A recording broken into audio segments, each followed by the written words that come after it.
Bonjour, je m'appelle Laurie. Aujourd'hui, on va faire la vidéo du nibbler. Le nibbler, c'est un petit projet de C++ pour faire un snake. Donc ensemble, aujourd'hui, on va voir comment on charge une librairie dynamique au runtime. Donc pour ça, on va voir trois exemples. Le premier en C, le deuxième, le même programme compilé en C++, et enfin, en troisième, on va voir un exemple un petit peu plus compliqué avec une classe C++. Donc, alors,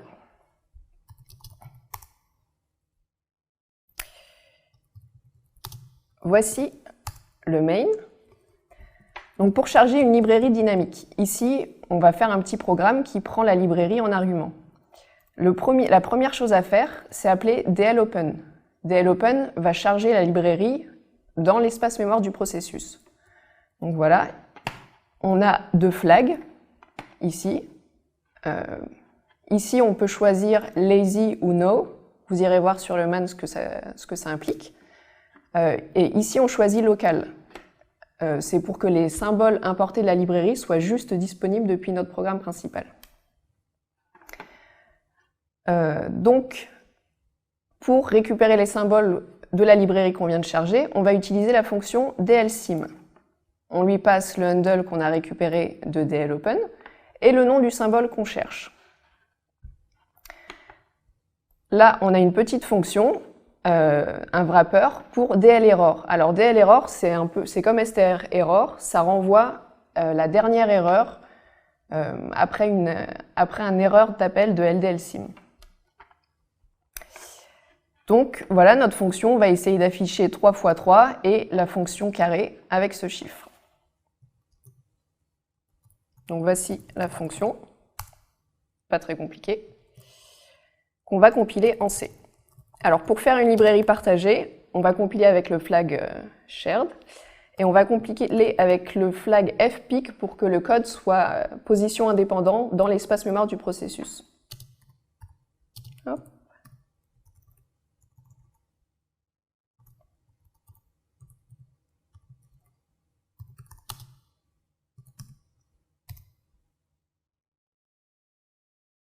Donc voilà, là on a notre librairie dynamique qui est compilée. Donc on va compiler notre main aussi.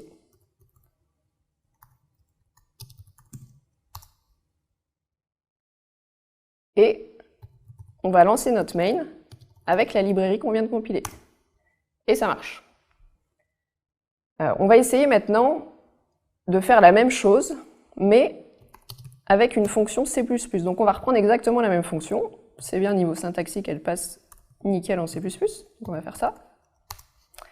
Et on va la recompiler, pareil, avec les flags pour faire une librairie dynamique.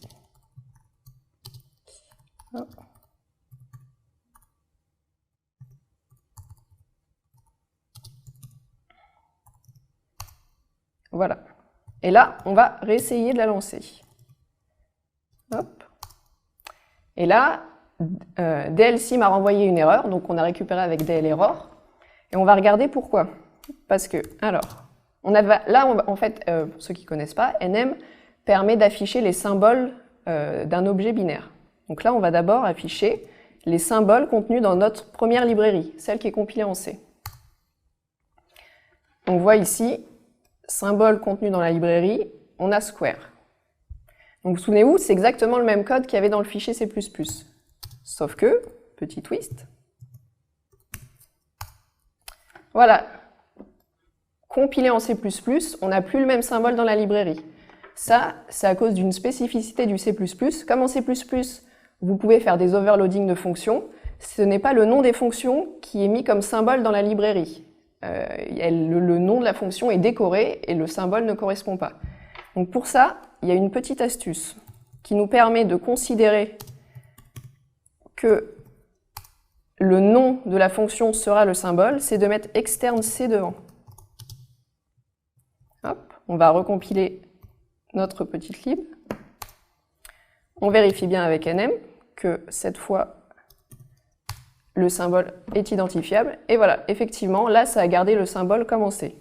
Et du coup, du côté de notre main, ici, quand on demande le symbole square, ça va pouvoir le trouver. Hop. Et voilà. Donc cette fois, ça marche correctement. Donc ça, c'est un exemple un petit peu basique. On va voir avec un exemple un petit peu plus compliqué. Alors, hop. Regardons cette classe.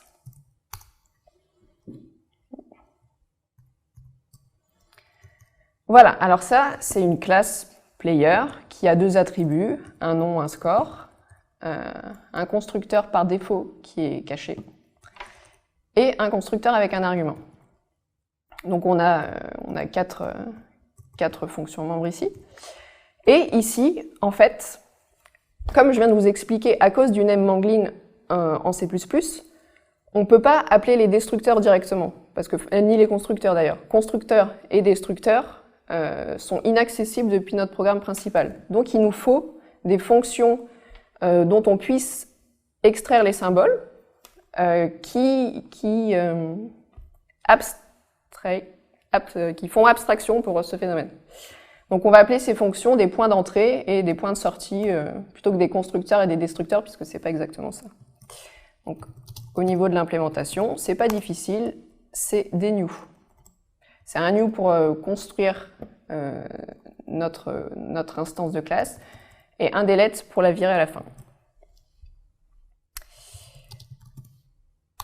Voilà, ça c'est une interface. Pourquoi l'interface est nécessaire?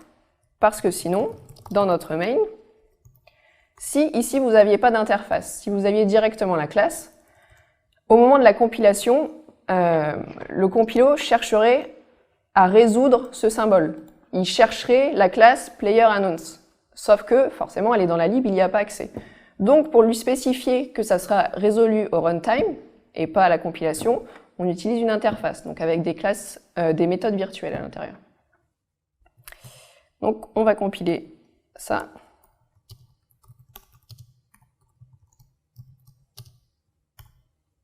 Hop.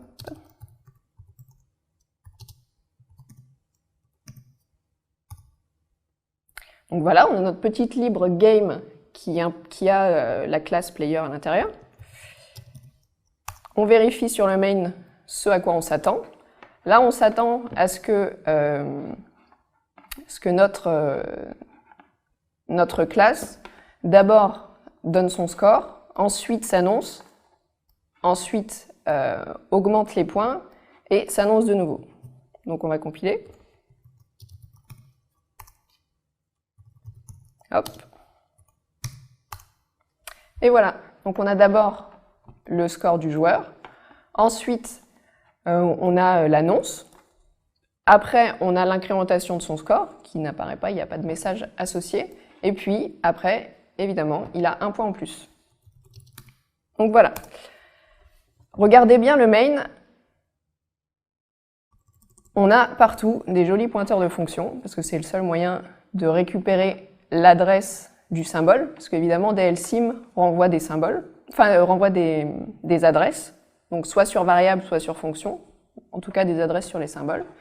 Donc là, on a notre pointeur qui va nous permettre de créer un joueur. On le récupère en cherchant le symbole createPlayer. Donc on déclare notre variable entité, et voilà, et on la crée avec cette fonction qu'on a récupérée. Et vous voyez après, c'est pareil pour le destructeur. Donc on a notre pointeur sur fonction, notre prototype pour le destructeur. On l'appelle là, on fait bien le cast.